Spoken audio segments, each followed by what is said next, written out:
El otro día fui al Mix Up y curioseando en lo que venden me di cuenta de lo mucho que ha cambiado la manera en que escuchamos la música. Además de tazas, audífonos, celulares, libros y manga, me di cuenta de que aún venden CDs y discos de vinilo, lo que me hizo preguntarme, ¿por qué a pesar de que actualmente tenemos una enorme cantidad de música al alcance de la mano, se siguen vendiendo bastante bien estos formatos físicos? Según yo, ya no es tan común tener dónde reproducirlos, al menos yo tengo muy pocas opciones para los CD y pues para los vinilos ni se diga.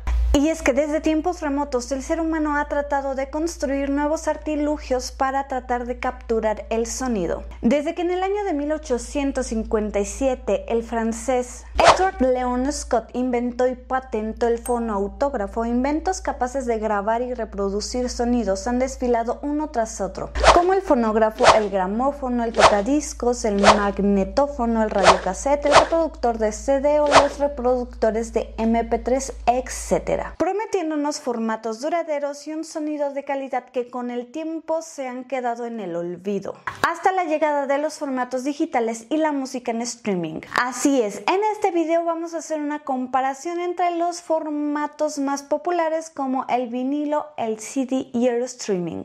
Pero vamos por partes. Primero, ¿a qué se deberá que el vinilo se ha vuelto más popular recientemente? Los discos de vinilo son un medio de almacenamiento de sonido analógico en forma de disco de policloruro de vinilo. Pero, ¿qué es el sonido analógico? Es aquel que emula el producido por la señal original, es decir, imitan la forma de las ondas sonoras originales. Es la representación continua de las ondas sonoras mediante señales eléctricas o mecánicas y se capta o reproduce a través de procesos electrónicos que pueden ser representados en forma de ondas. A diferencia del audio digital que convierte el sonido en datos numéricos, el audio analógico conserva la señal original de forma continua sin interrupciones. Algo importante a notar es que en su momento el proceso de impresión de discos catapultó el audio tal como la imprenta lo hizo con la palabra escrita. Por lo tanto, el vinilo tiene cierta importancia histórica y cultural para los amantes de la música. Y una de las características más importantes de los sistemas analógicos es que son capaces de captar, procesar y reproducir fielmente cualquier sonido. Las vibraciones de las ondas sonoras emitidas, por ejemplo, por nuestra voz o cualquier otra fuente de sonido son captadas por la membrana de un micrófono. Se transforman en señales eléctricas, estas se amplifican y llegan hasta el dispositivo de grabación a través de un cable. De ahí pasamos a la galvanoplastía, donde sale la madre o el negativo. O sea, la grabación original terminada se envía electrónicamente a un torno que corta un trozo de laca. Un estilete, generalmente de zafiro, araña la superficie del disco máster de forma parecida a un arado durante la siembra. La forma de onda de la música dicta la forma de los surcos o canales donde estará la música. Este disco de laca luego se recubre con metal para crear el maestro de metal o madre. Y se usa para crear el estampador. Este se carga de una prensa hidráulica y es así como se prensa el vinilo.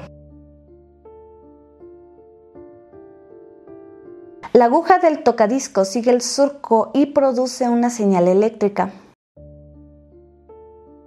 Se considera que en 1902 el cantante de ópera Enrico Caruso grabó y vendió el primer disco de la historia, un aria de la ópera Pagliacci. Pero fue hasta 1948 cuando aparecieron los primeros discos fabricados con vinilo, ya que los anteriores se hacían con materiales de procedencia metálica y otros compuestos, cuya desventaja era la fragilidad y el desgaste, pero gracias al vinilo esta situación mejoró. Ahora, en cierto punto de la historia, el sonido analógico dio paso al sonido digital. Los primeros soportes digitales aparecieron a principios de los años 80, siendo el CD el que representó un gran salto tecnológico y se convirtió en el soporte físico más importante y popular. Sin embargo, no fue el primer formato digital comercial. El sonido digital obviamente tenía varias ventajas, como la de hacer tantas copias como queramos, su facilidad a la hora de la edición y posteriormente el audio digital nos otorgó la posibilidad de almacenamiento en la nube. Así que sí, evidentemente fue un avance tecnológico bastante importante. Como ya lo había mencionado, el sistema digital transforma las ondas sonoras en una codificación digital,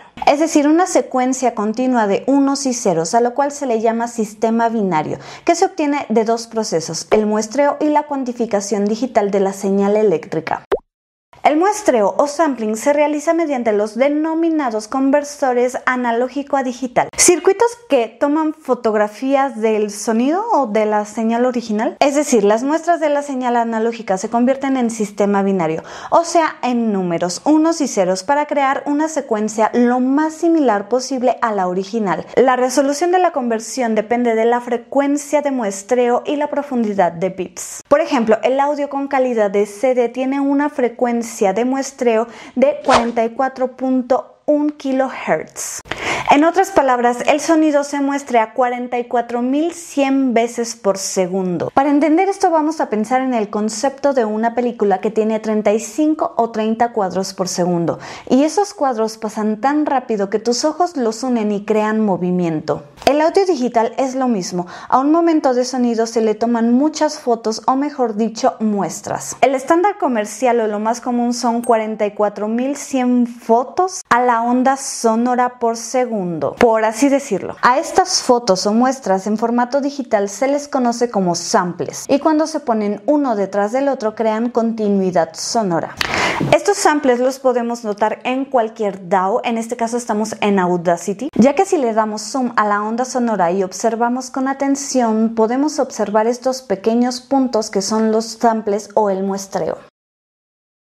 Antes de pasar la señal amplificada a auriculares o altavoces, se deben convertir los números almacenados en el ordenador a una señal eléctrica. Y hablando un poquito del CD, es un disco óptico hecho de policarbonato. Con él se pueden almacenar datos en formato digital, pero de cualquier tipo: audio, imágenes, videos, documentos, entre otros. Este tiene una capa reflectante, generalmente de aluminio, donde se almacenan datos que se codifican en formato digital, como una serie de hoyos microscópicos, pits, y de áreas planas, LANs, en una pista en espiral continua que recubre la superficie del disco. Además, poseen una capa ubicada entre el policarbonato y la capa metálica, con un tinte que se calienta por un láser de alta potencia a través de grabadoras o impresoras de CD. Esta capa absorbe este tinte en forma de información. Una vez grabado e impreso, será necesario otro láser, aunque este de baja intensidad, que incide sobre la superficie del disco y es reflejado por el recubrimiento metálico. Dependiendo de la forma en la que se dispongan las combinaciones de números y de las variaciones de luz reflejada, se transmitirá una señal u otra, y por lo tanto un dato u otro diferente. Y bueno, con la llegada de los archivos digitales presenciamos la desaparición del formato físico, por lo cual actualmente la música se consume mayoritariamente en streaming a través de las diferentes plataformas digitales como Spotify, Apple Music, entre otras. Y bueno, sabemos que una de las mayores ventajas es la comodidad y facilidad de acceder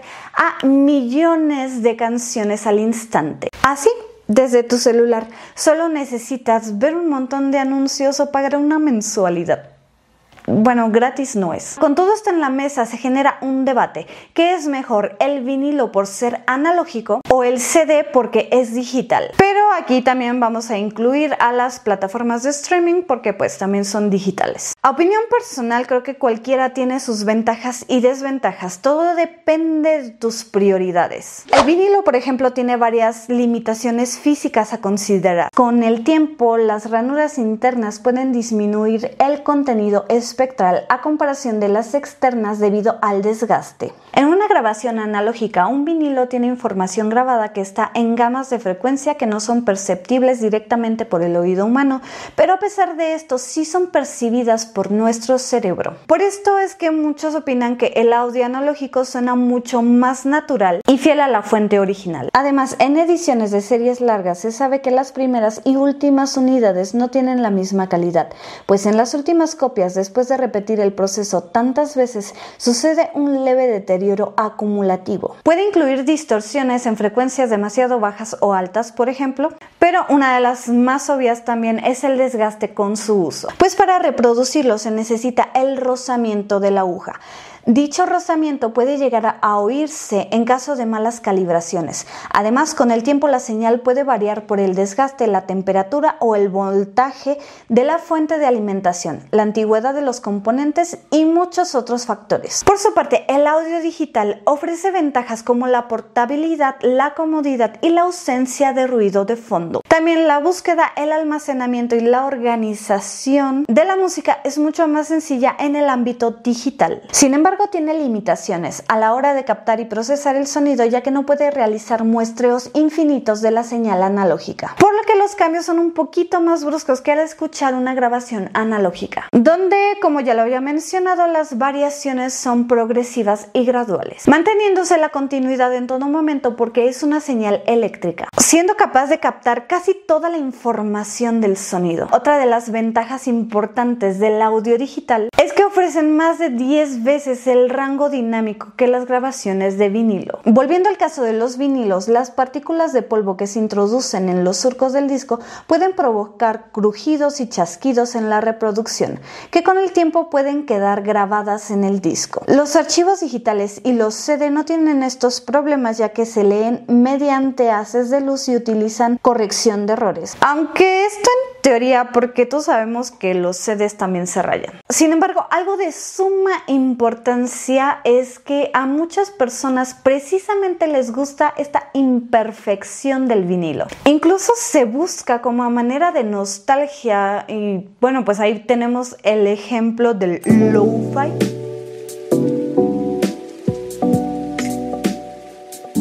En el sistema digital las copias son exactas, mientras que en los soportes analógicos las copias van perdiendo calidad y llenándose de ruidos. Por otro lado, y de suma importancia, la música analógica es muy difícil de editar, a diferencia de la música digital, que es mucho más fácil de editar y modificar. El sonido analógico requiere un formato físico para ser almacenado, por lo que ocupa espacio, a diferencia del sonido digital, que puede estar alojado en internet y permite acceder a los archivos desde cualquier dispositivo. Esto es todo un tema de debate. Hay quienes afirman que el audio digital es superior a pesar del muestreo. Sin embargo, aquí les traigo un argumento con el cual pierde sentido un poquito esta discusión. Actualmente es muy raro realizar una grabación completamente analógica. Sí. Por ejemplo, un álbum puede grabarse en una cinta de 2 pulgadas, pero transmitirse a una estación de trabajo de audio digital para mezclarlo y masterizarlo. Otro podría grabarse y mezclarse completamente en el dominio digital y luego masterizarse utilizando equipos analógicos. En fin, el formato por sí solo no garantiza la calidad. A pesar de las deficiencias del vinilo, es un soporte duradero y simple. Hay que comprar y almacenar la música, lo cual ocupa espacio. No sé, se agregan estos detalles de sacudir y esas cosas. Sin embargo, esto se puede ver como algo positivo o negativo dependiendo de la persona o de qué tanto le guste el coleccionismo y la sensación de tener un disco en sus manos. Y con respecto a las deficiencias del vinilo, la verdad es que actualmente se valora más por sus imperfecciones que por su precisión. En realidad parece que actualmente a la gente le gusta más el vinilo por la experiencia. Es una conexión física con la música. Además, el medio fomenta el consumo de un álbum completo como una obra. Desde la música, las portadas, la lista de canciones y todo eso. Y bueno, entiendo que a veces es agradable coleccionarlo, incluso si nunca se escucha. Yo puedo confirmar esto porque tengo algunos discos ahí guardados que jamás escucho. Y los tengo ahí solo porque me gusta que estén ahí. Es que siento que se rayan, pero me gustan como las portadas. Y este es uno de The Rasmus, de Paramore, otro de The Rasmus. Este es mi favorito porque tiene un cartel, o sea, como que las ilustraciones están súper bonitas y en esta parte de adentro es como un póster. Está hermoso, me encanta. Si sacas esto y lo desdoblas y todo, está súper chido. En fin, creo que muchas cosas más se pueden mencionar a favor y en contra de cada formato, pero me parece que la popularidad reciente de los vinilos se debe a que Ofrece una experiencia única que va más allá de la audición. Es un formato físico que ofrece una experiencia táctil que el streaming no puede igualar. Desde la compra, la selección, la portada, el tacto físico, la limpieza y la colocación de la aguja son parte de un proceso que intensifica la conexión con la música. Aunque no entiendo por qué la pelea sí puede disfrutar de ambos formatos. Algunos complementan la experiencia del vinilo con la practicidad del streaming. Creo que es lo más sensato, ya que puedes acceder a la calidez del sonido analógico y a la comodidad del digital, que este último se adapta excelentemente a la inmediatez actual. Y es que es un tema complejo. En la actualidad, los avances de la industria musical hacen prácticamente imposible diferenciar el sonido analógico del digital. ¡Qué buen servicio! Por último, quiero mencionar, yo creo que la ventaja más importante de los formatos físicos, ya sea el vinilo, el CD o cualquier otro. Así es, me quiero quejar. Al comprar un formato físico, estás cambiando tu dinero por algo tangible, algo que no contiene anuncios en YouTube, por ejemplo, y este va a ser tuyo hasta que tú lo desees o se muera por el desgaste, cualquiera de las dos. Aquí la diferencia o la desventaja con el streaming es que en este ámbito nada es tuyo realmente. No eres dueño de absolutamente nada. Pagas mes con mes para tener acceso a una biblioteca, sí, ilimitada, bastante amplia, pero en el momento en el que dejas de pagar, nada te pertenece. Simplemente pierdes el acceso y te quedas con las manos vacías. Que bueno, supongo que se adapta muy bien a la inmediatez, a la comodidad de la vida actual, pero no sé.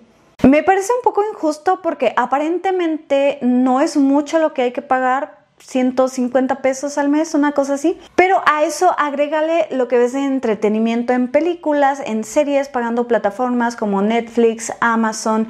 Además, por ejemplo, incluso para trabajar estos productos de Premiere, el Word, etcétera, que ya entre un gasto y otro, más los que son esenciales para vivir, como comida, casa, sustento, etcétera, pues ya se hace bastante larga la lista de gastos. Y en general esto se está convirtiendo en un sistema en el que ya no eres dueño de nada, y lo cual es preocupante, me parece. Esto último creo que es lo más importante a tomar en cuenta. Pero bueno, eso es solo mi opinión. Y bueno, eso era todo lo que tenía que decir. Espero que les haya gustado este video. Si fue así, por favor, no olviden de dejarme un like, suscribirse, activar las notificaciones, ni de compartir. Tampoco de seguirme en todas mis redes sociales. Se los agradecería muchísimo. Sobre todo en Instagram, que es donde me mantengo un poquito más activa y podemos ser amiguitos. Recuerden que estoy subiendo videoblogs y poesía a mi canal de Gato Negro Random por si gustan ir a visitar. Ahí nos podemos conocer un poquito mejor. Yo soy Gato Negro y con esto me despido. Nos vemos en un próximo video. Adiós.